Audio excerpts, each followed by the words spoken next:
into our general fund in order to pay outstanding payables or bills. And these bills cover sanitation, it covers utility, it will cover, allow for us to make payroll, allow for us to keep the lights on in City Hall and our Public Works Department, all government buildings. It also will allow for us to pay very key contractors that keep the government open. F&V, which is our water contractor, which is responsible, for the maintenance, the upkeep of our water filtration plant, our water distribution system, which is a little over about $120,000 monthly. And if we fail to pay them, and they deal with a multitude of contractors as well to provide certain chemicals and necessary things to properly allow for the plant to function. And if those bills are not paid, if we don't pay those types of contractors, then that will bring our local government to a screeching halt. The monies will also be used to pay our landfill, which I believe is a little over $20,000 monthly to take the trash to the landfill.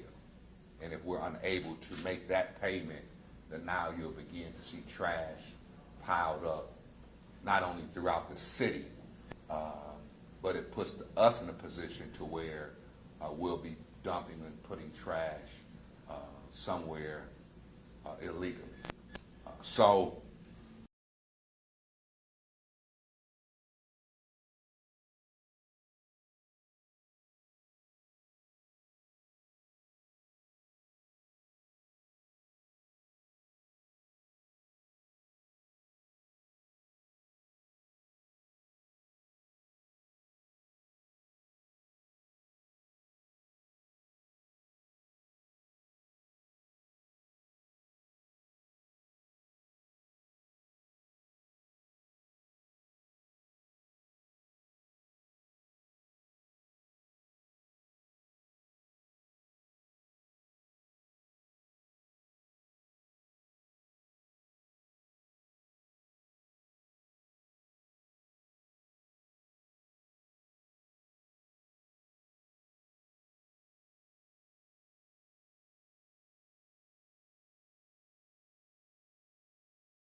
in state share revenue. But in the most recent state budget, that number went down again. But we plan to be receiving that. We will also be receiving an estimated $230,000 in late February from the marijuana revenue through the county. We do receive about $50,000 for the trash collection, and our city manager will deal with the work that he's doing with the Michigan Department of Treasury to address our cash flow issues, which I just want to remind you the city of Benton Harbor has always had a cash flow challenge. I recently spoke with former Mayor Hightower, my predecessor, and he was saying how he disagreed with the city income tax when we first introduced it in 2013. He said because there was no plan. And at that time, we were in the clutches of emergency management. But he said if we would have had the income tax monies then the emergency never would have been triggered February 26, 2010 by Governor Jennifer Granholm. Because at that time, which is February now, where we've always had the same issue. Fast forward or rewind, we, in 2013, the city of Benton Harbor received a $2.3 million loan, emergency loan, from the state of Michigan.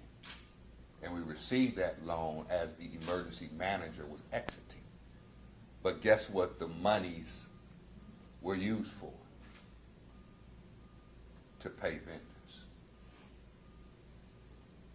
The first emergency manager, when he left, there was only $3,000 in the general fund. And when the second one left, we had to receive a $2.3 million emergency loan in order to address the bills. So with the city income tax, what it allows for us to do is not have to take out any emergency loans. And Mr. Little would talk about in the 80s where we had to go to Independence Bank and take out a $1 million loan because they had to issue then. To just talk about the city income tax, which was passed in 2017, and I found this old campaign sign, and if you read it, it says, the tax will help finance the fixing of our streets, alleys, sidewalks, and other issues around the city of Benton Harbor. And when the resolution was passed, it was put in there not issues, but emergencies as deemed by the city commission. And the city income tax has been very successful because it has allowed for us to vastly improve our infrastructure. And anybody that rides around the city of Benton Harbor, you can see that our infrastructure has improved significantly within the last 10 years. Lastly, I'll just say that of all these city income tax communities or cities, the city of Benton Harbor is the only one that earmarked the funds, where there was a restriction placed and a separate account placed. But the other communities, this is common practice. The city of Grand Rapids, over 70% of their general fund is made up of their city income tax. And the bills that we're paying today by or under the guise of emergency is common and standard and best practice for other communities. So there is no vote. There is no having to move the money because the money is already placed in the general fund to address the very issues that we're addressing today. So I want to thank everyone for coming. I will also say that tonight a special meeting was called by Commissioner Deidre Fields, who's present, as well as Mayor Pro Tem Shaquille Turner, to take up the issue of approving the $420,000 to address the pending local government shutdown. I do want to recognize Commissioner Santana Warren of the 2nd Ward, Commissioner Sharon Henderson of the 1st Ward. But I, unfortunately or fortunately, will not be at the meeting tonight. I do have a meeting with Governor Gretchen Whitmer at the governor's residence from 4:30 to 5:30. So that meeting I could not cancel. And lastly, President Trump just signed into place to keep the federal government open. So this is not exclusive to the city of Benton Harbor. Federal government, state government, county government, local governments are struggling. And we have to find ways to eliminate excess. I know that the city manager will be working on a deficit elimination plan, but at the same time, we have to have an aggressive revenue plan because, quite frankly, in the city of Benton Harbor, it's not much to cut. When he came here, we had over 100+ employees. Now we're down to probably about 60. And a small business is technically 50 and under. So we're just a few people away from being recognized as a small business. So we don't have a lot to cut, but we will be frugal, and I want to yield to the city manager of Benton Harbor, Michigan, Mr. Alex Little.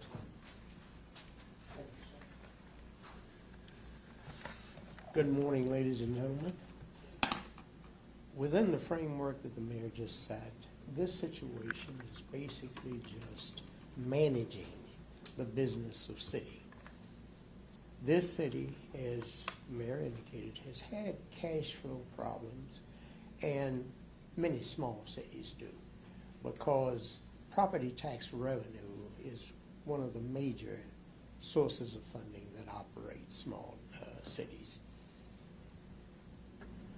This city has gone through a declining period for an extended period of time in terms of its tax base, and we're attempting to turn that around and go forward. As the mayor mentioned, the income tax is just one other source of revenue that we should have available to us to use to operate government. As far back as the 80s, I believe it was around 86, when we ran into a cash flow problem and were attempting to borrow money for short term to get through the same kind of period. It occurs almost annually around the same period. The city gets winter taxes, the city gets summer taxes, and you get the state share revenues, and you have these periods in between. And if a city has a reserve of money that it can fall on during that period, then it doesn't even show up as a problem. But in our case, it does, and has been somewhat aggravated by some occurrences that have taken place. For instance, one of them, prior to the emergency managers coming on, the city's water plant was pumping in the neighborhood of 7.5 to 8 million gallons of water a day.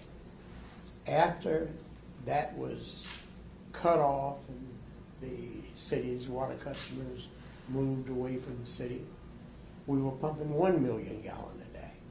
But we still have the overhead of a larger plant, and we're operating that. I think anyone would recognize that if you had revenue that was coming from that missing 6.5 million to 7 million gallons of water a day, something's going to change in terms of your cash flow.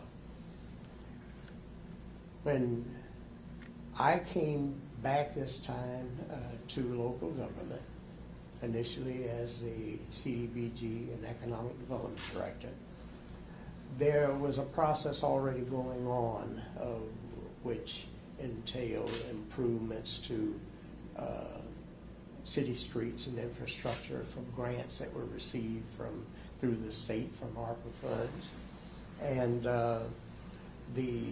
shortly after, the city had the good fortune to get a $10 million American Rescue Fund grant that helped to smooth things out, and also I believe it kind of gave a false sense of security, because, as I've heard said, we didn't have to go and borrow money from income tax before. Well, naturally you don't have to if you got $10 million sitting in the bank. But as that money was used, as the mayor mentioned, $5 million plus of it to address these cash shortfalls and so forth, that both were from COVID as well as the normal. That money drew down, and when that last of that money was used and gone, we were back to reality.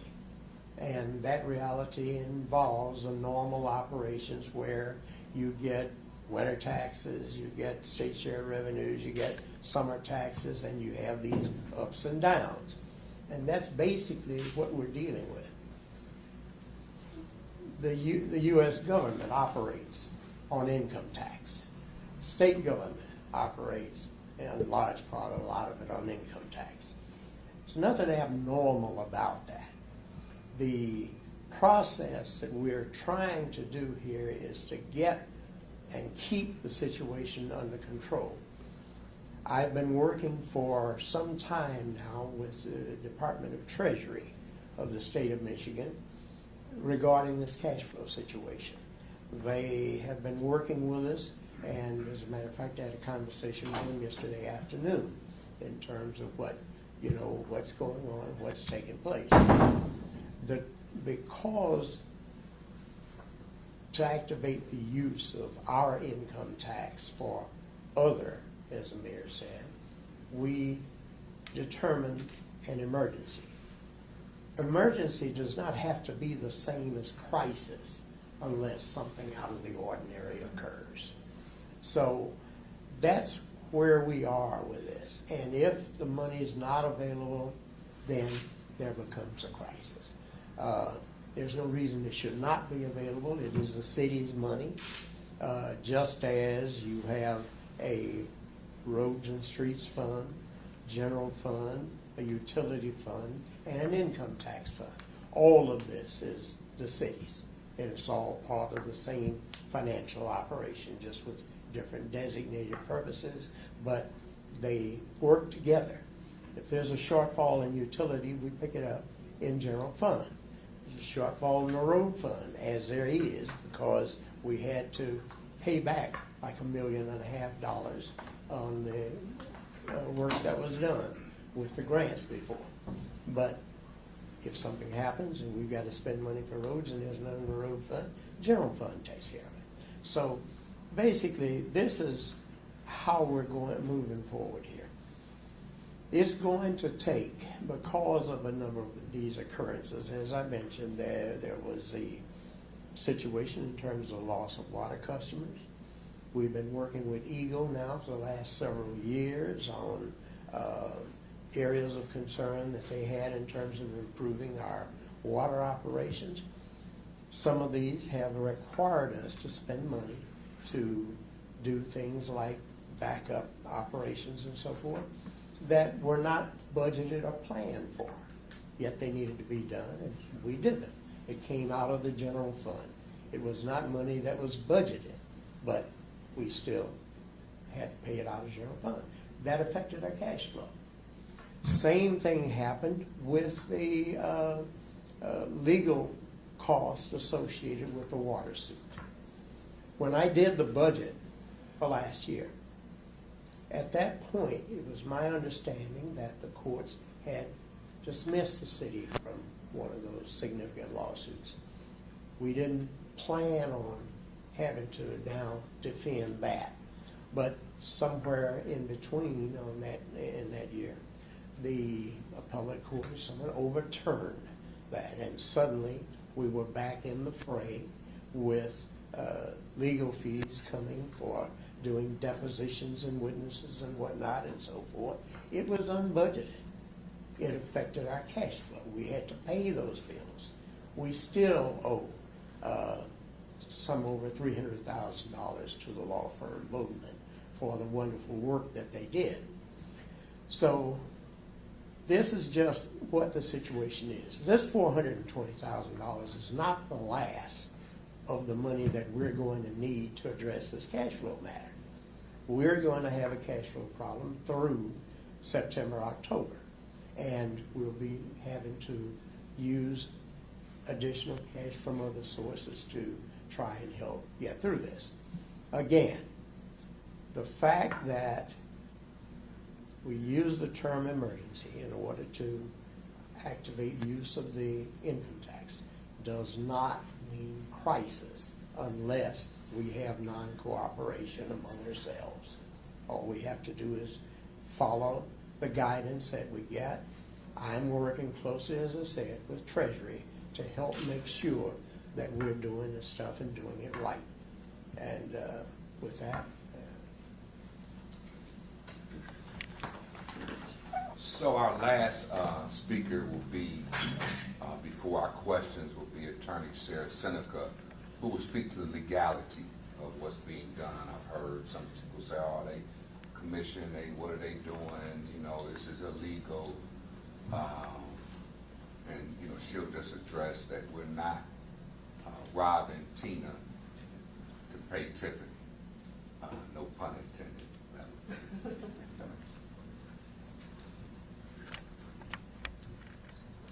Thank you, Mayor, and thank you everyone for being here today.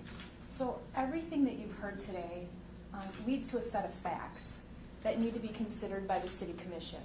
And I want to be clear that it's a legislative decision as to whether or not an emergency exists such that this money should be transferred to pay general fund bills. Now, many other cities have income taxes. We are not the only city to have an income tax. And lots of other cities have, as the mayor mentioned, they have their income tax revenue as a large portion of their regular budget. The city has restricted, and we're unique in that way because we have restricted these funds by resolution of the City Commission. So because that has happened, the City Commission has to vote on whether this money can be used for the general fund bills. But this is a legal activity. There's nothing wrong with this. Like I said, other cities have income taxes that they just naturally have as part of their general fund budget. So I'm thankful that that several of our commissioners called a special meeting tonight. I would like to thank them for doing that. Commissioner Fields, I see you here. I know our Mayor Pro Tem was part of calling that special meeting. So this is just part of the legislative process. I really want to emphasize that. This is what city commissions do. They ask questions, they get information, and they make decisions based on the information they have.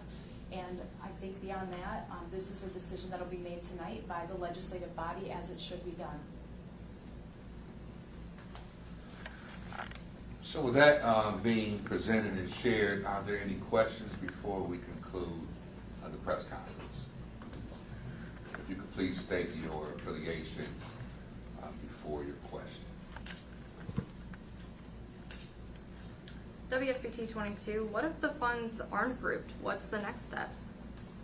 So that's a great question, and that was something that I asked, and I do want to recognize Rhonda Hildebrand, which is from our Plant Moran team, I believe, which is the largest accounting firm in the state of Michigan. A large one. A large one. Okay. So that was one of the questions that I posed to her, and she shared with me that it would affect our ability to make payroll. I believe we can make it through February, but beyond that, we would have workers unable to be paid, which would trigger a state emergency, which could cause a emergency manager to be sent into the city of Benton Harbor, which is what happened in 2018. Because as the city manager said, the money was not there, so an emergency became a crisis, and we lost control of the local government. But sanitation, our ability to plow, our ability to, if there was a fire, our ability to fight fires, our ability to provide public safety, it would be an official local government shutdown. Yes, sir. Is the ABC 57, is this situation that you just described basically looked at from your perspective as kind of the worst case scenario that could potentially happen?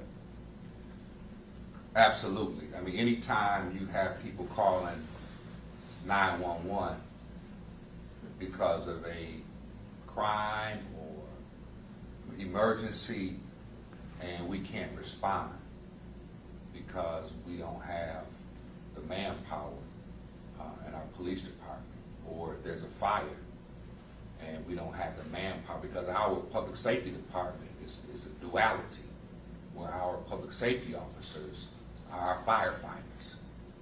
It's one and the same. So if we lose one man, that impacts our ability to provide safety as well as provide fire protection. What that would do to homeowners, to businesses, drive up insurance, or they may not even be able to get insurance because if you can't provide fire protection, then this is I mean, the ramifications of this is, you haven't even heard the tip of the iceberg, but I'm just sharing just some very basic things that would happen. Why is this local government shutdown a possibility at the moment? Because we haven't moved the $420,000. I have one, go ahead. Oh, Yes, I'm abroad, WNDU. Sorry, 1 second. Actually, did somebody have? Yeah, a I had question? another one. Yeah, you can go. ahead. I actually have a question for Mr. Little. One of the commissioners said that they didn't approve it just because they didn't want to, but they wanted to see a plan, more of it laid out. Do you have a plan that's more laid out for them to understand what the funds are gonna be for? I do have a plan that is a continuous plan that we're working on, and that's, again, what we're working on with Treasury, to try and ensure that we get through the next 3 years and not have crises. But it requires that we work cooperatively together. Within just a 3 or 4 week period, no one's going to fully understand all the detail of that. In fact, I anticipate in the next few weeks, Treasury would, I'm going to ask them to come down to work and share with commissioners what they're doing and how we're doing, and their awareness of what's happening and how they're trying to help us. So, just to add, there was a itemized list provided to city commissioners by request. But also, as the manager mentioned, we're blessed to have a very active and inquisitive group of new commissioners who want to provide fiscal responsibility, accountability at every level. So hopefully what was requested was provided, so a decision can be made tonight. I'm going to come back. Oh. Are you ready? Yeah, just to clarify, when was the general fund approved for this previous year? So the fiscal year runs from July 1 to, so we're still in the same budget cycle. So I know you addressed some of the legal fees, but how did we get to $420,000 of funds that you guys need help paying for? How did that happen just in the span of a few months? So our accounting department, like I said, there's over $1 million in payables. But what our accounting department did was pulled out the most pertinent and the most time sensitive, is a better word, that needs to be paid like immediately. You know, like the utilities. If you don't pay AEP, you're going to be shut off at 10 a.m. So, or our gas. You know, so these bills need to be paid. F&V, you know, we're providing water to Benton Township at this time. So if our water department is shut down, then not only does it affect our residents, but it also affects others. So, When was this resolution written up then? so the resolution was presented this past Monday. When was it realized that you guys needed that much funding? This is, as the manager said, has been ongoing. So this has been in discussion previously. But this also goes back to December, November, where we saw the cash flow time frame, where, as we said, from November to, or December, January, February, historically, there's always been a cash flow issue in between summer taxes, winter taxes. So what Mr. Little attempted to do was get ahead of it by working with our accounting department, working with Treasury, and finding what needs to be paid immediately, presented to the city commission. At the last meeting, but we just needed more clarity and questions, I believe, in order to move forward. Is that helpful? Yeah. Thank you. Louise? How much money is in the utility fund and general fund? I know in January there was a meeting and it showed those funds just a dash, but it was verbally said there's money in those funds, just not enough to cover the bills. So how much money is in those funds? As of today, between the two, there's about 350,000. So I want to echo the words of Ms. Hildebrand, about $350,000. In the two funds right now. Right. But the income tax, I believe, is about 1.9, 1.7 million. And the unique thing about the income tax, in some cases, people pay more in income tax than they pay in property tax. And as I looked at the initial resolution, cities lost the personal property tax. So at one point, cities received personal property tax as well as property tax. But the personal property tax was phased out under Governor, what was the tough nerd, Snyder, under his administration. So that was one of the reasons why the income tax was so important, because if we're going to lose personal property tax, which covers machinery and et cetera, then that's a huge hole for the city. So the income tax was a way to put some source of revenue there to make up for that. And the residents, thank the Lord, passed it, and we're here today. We can continue to move on.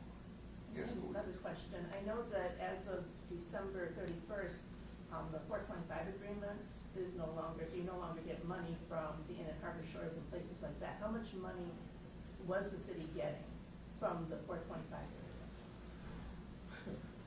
Boy, that's zero. It all went to brownfield. What about income tax?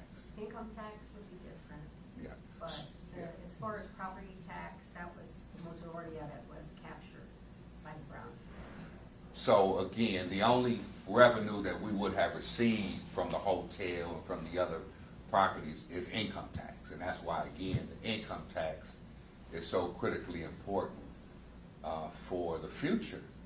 Because as Senator Peters shared with me in this chamber, growth is our solution. So this is why we're actively trying to work with developers, bring new housing developments, bring new businesses, so we can bring new water customers, we can get more on the tax roll, so we can get more revenue.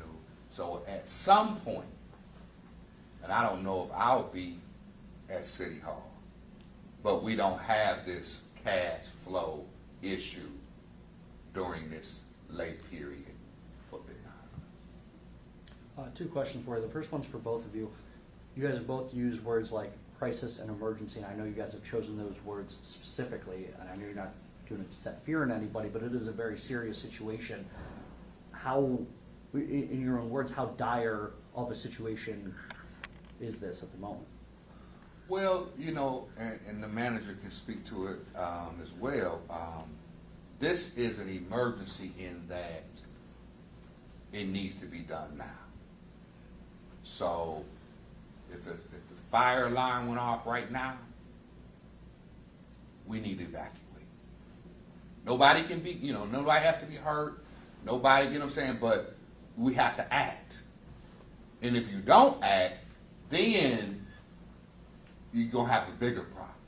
So we're in the position now to where the manager is sounding the alarm. There's an emergency. As I pointed here, the word issues was used, or issue. And they said when we did the resolution, well, Mayor, we need to have more definition where not just issues, maybe emergency is a better word. And since it was a team effort, I said, you know what, let's use emergency as deemed by the city commission. So that's why we have to vote on it. But that's why emergency was used. But we don't want an emergency to turn into a crisis. And that's why we have a special meeting tonight. Mr. Manager. And I think another thing that everyone has to understand, an operation like city government and its budget, its finances, it's dynamic, it's not static. It constantly changes. A month ago, someone was raising concerns about how we were addressing the plowing of the streets and so forth. I said at that time, we're going to do what's necessary to try and keep the streets open and keep them safe. But at the same time, you've got to understand with this climate change situation, this is a marathon. It's not a sprint. I've got to have revenue to get through as many snows as come between now and spring. Overtime and salt and all that goes with it is increasing constantly as we keep getting these snows and keep having to work overtime to clear the streets and do these things. When I first came to the city back in '84, we had over 5,000 housing units. Now I believe it's down around 3,500 or so, and for the first time, we're turning that around. Now we're putting more housing units back in, and we're going to continue that, and we're going to escalate that so that, as the mayor says, we rebuild the tax base, rebuild the population, water customers, income tax, and the rest. That's how you do it. And all the time you're making these plans and implementing them, things are still going on a daily basis that you have to deal with. Mr. Little? Yes. While you're still out there, in a perfect world for each of you, what would you like to see happen tonight? I know that you will not be at the meeting, but what would you guys, in a perfect world, like to see happen tonight? For the good of the city and its citizens, even in an imperfect world, we'd like to see the commission approve the transfer and we move forward with keeping our city going. I would like to be able to tell the governor, she asked me, is there going to be a local government shutdown in Benton Harbor after all of the work, all of the money, all of the commitment that my administration has done for this city.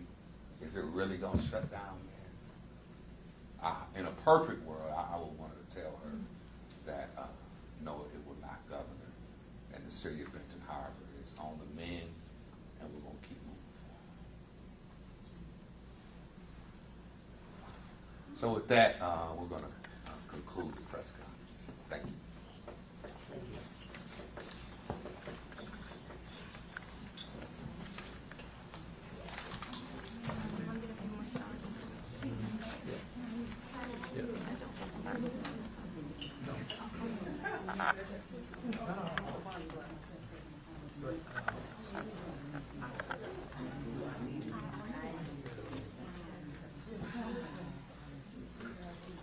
I'll do what I can.